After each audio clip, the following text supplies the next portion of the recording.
Hey everybody, it's Paul Ramsey, and I am joined today by Cheryl DeDecker, who is going to be hosting a 2-hour session on Friday at 7 p.m. at the NGH Convention 2017. And this session is called Meet Your Tribe, Make New Hypno-Buddies. Connections with colleagues equals power in our profession. How are you, Cheryl? I'm doing great. Thank you very much. Good to have Thanks you for here. having me. Yeah. So this is a little different, right? Because this is maybe not as educational as most of the other offerings, but there's a very good reason for that, right? Yes, it is a little bit different. And you're absolutely right. First of all, it's free. It's a free 2 hour. Yeah, which is And nice. when I was thinking about what I could offer and what really has made the convention the most meaningful for me over the years, it has been some of those collegial connections and having time with mentors and meeting people, having conversations about what we've learned. And in looking at past conventions, there really oftentimes isn't the opportunity to do that. People are oftentimes running from workshop to workshop, and unless you're at the banquet, which can be a little loud and difficult to chat, or if you meet people in the bar, that's one thing. But otherwise, there aren't that many opportunities for that. And so I wanted to create something that was fun, that was structured, that would help us to connect with colleagues in a deeper way. Love it. Thank Love you. it. I totally agree. I think I always I always go to the banquet and I always meet someone new there, and that's nice. But for the most part, there's a tendency for people to huddle up at the banquet, right? Yep. And so Yep. not as much, forming new relationships happens there as there could be otherwise. And then same thing at the bar, right? You'll end up meeting new people definitely because you'll be with someone who will say, "Hey, you know this person," but it's still you're going first with what you know. So this is such Hmm. a great opportunity to just get in there and flat out, hustle and meet some new people. That's great. Yeah. Hey, Yeah. how Thank did you. you get into hypnotism? Well, my background is in counseling psychology. I Oh, have a master's in counseling psychology, and I was a cognitive behavioral therapist for 20 years. I know you're thinking she must have started when she was 5. No, I was 8. No, so then after doing that for 20 years, and I really enjoyed that, my husband and I ended up having to move for his job. And we moved from Wisconsin to upstate New York. And the counseling scene in upstate New York was completely different. And it was really impossible to find a job. So I had to rethink my career. How could I still use my skills and abilities to help people? And I had, what I really consider an angel in my life. I've had a number of angels, hypnotist angels in my life. You can probably relate to that. But this one had told me years and years, I'd known her through my husband, that I would make a great hypnotist. And at that time, it was perfect timing for me to hear that because I was looking for what could I do? And so I found out more about it. I loved it. I got certified. I got board certified. And I've been doing it for 7 years. And just this past year, I've gone full time and absolutely love it. good, good. You Mhm. know, it's just interesting that you say you had an angel kind of.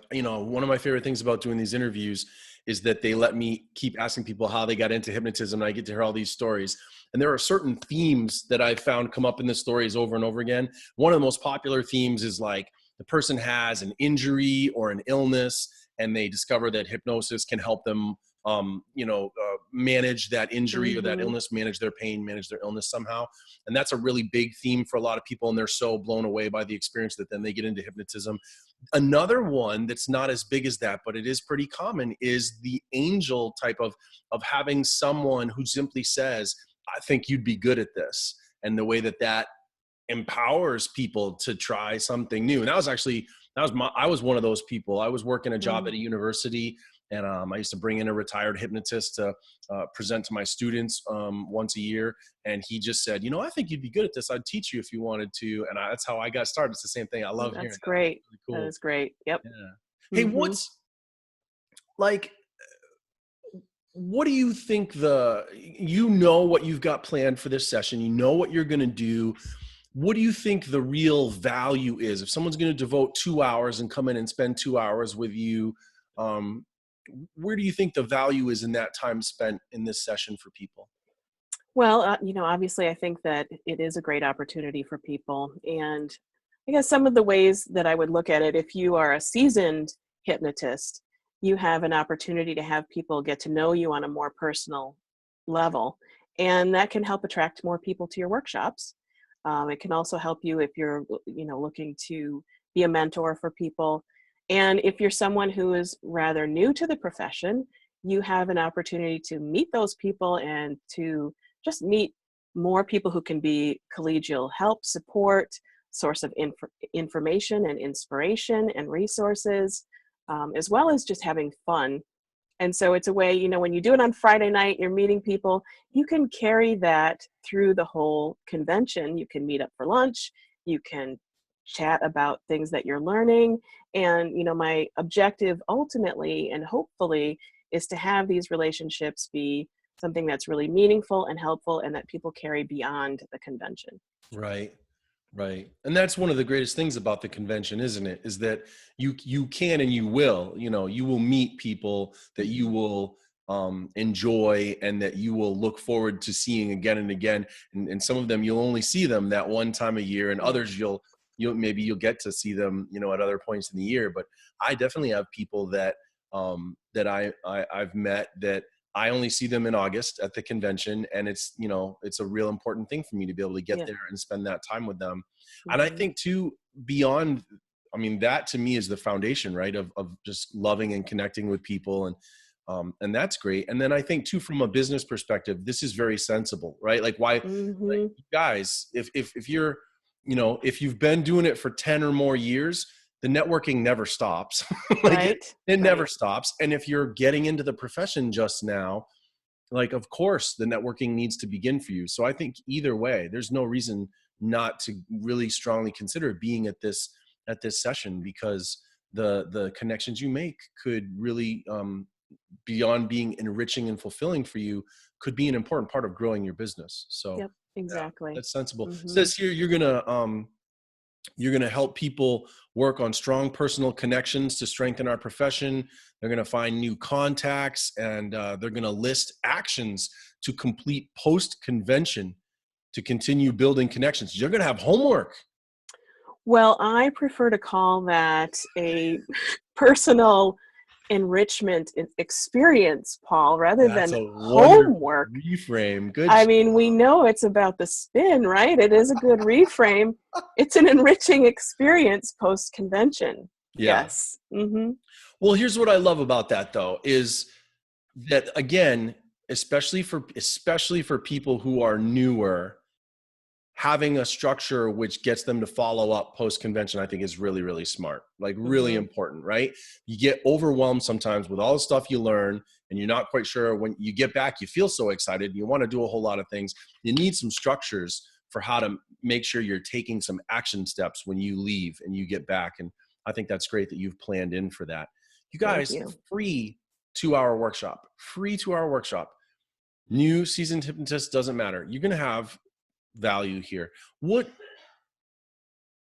Tell me, I'm sorry, I'm not very articulate today apparently. um I'm trying to think it, like, so where was the inspiration for this for you? Like, where was it in your journey as a professional that you had a light bulb moment where you were like, this is what we need more of? And like, tell me about that. Definitely. Yeah.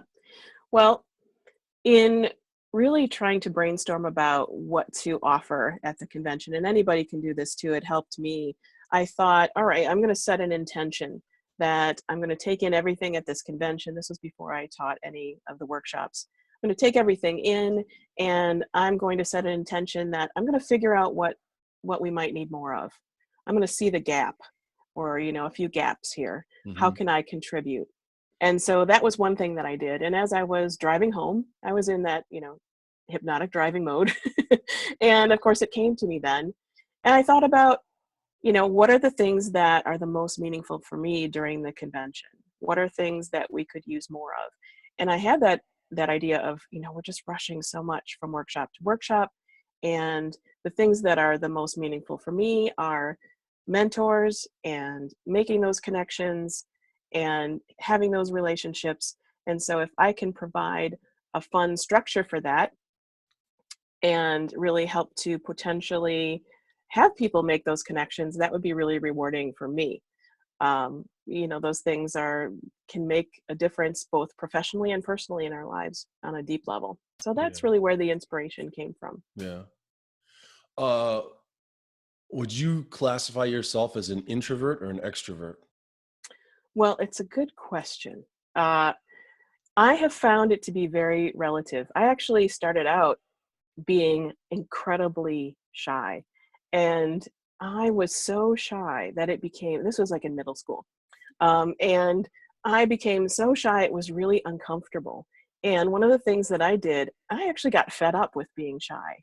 And so I forced myself to do forensics and debate and all, drama. Yeah. And so I basically did flooding on myself to Yeah. overcome my discomfort. I have no idea where I learned that or picked that up, but I did it. Yeah. And so then I overcame my shyness and felt so much more confident and at ease and loved public speaking. But I am married to an extreme extrovert. Extreme extrovert. He's a minister and he's the most extroverted person I know. So next to him, I appear a little more introverted. Yeah. I Yeah. really think I'm kind of on the middle of the scale, Right. and I get most of my energy from being in small groups or one-to-one. Again, I do like public speaking, but so I'm really kind of in the middle. Yeah. Yeah. How about you?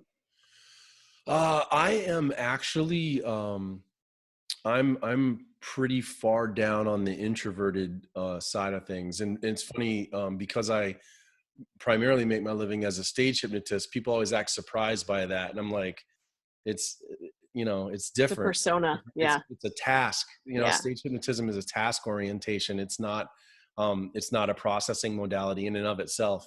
So Hmm. yeah, I'm more on that introverted side, and so what I find is that when I get to the convention, I struggle quite quickly because of all the people and all the energy and all the talking, um that's where one of us again. Where I love that you're doing this because it makes me think back to probably the second or third year that I was at the convention. Um, I was still pretty eager to learn as much as I could and I had no sense of pace.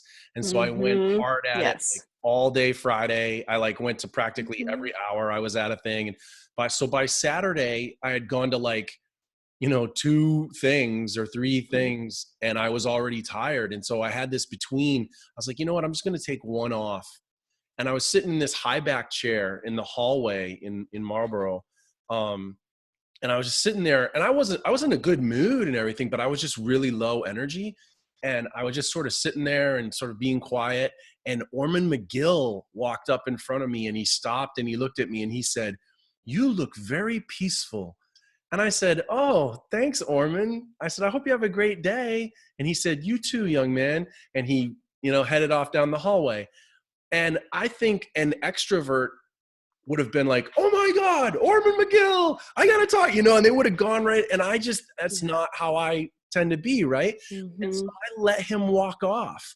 And he passed away later that year. Mm. And I could have had a chance right there to have some time with a legend in the field of hypnotism. And I sort of passed it up. And I don't dwell on regrets very much. I really don't. But I'll tell you, that's one regret I have from my career is that I had a moment that I could have had, even if it was just 3 minutes with Orman McGill, and I passed it up because I just was kind of quiet and didn't want to bother him, and So I think the Yeah. chance that you're creating for people to come together and connect with people in a structured way, and really, it's really great. I really appreciate that you're doing this. I think it's wonderful. Well, thank you. Thanks for sharing that story too. I Sure. think many people have experienced something similar.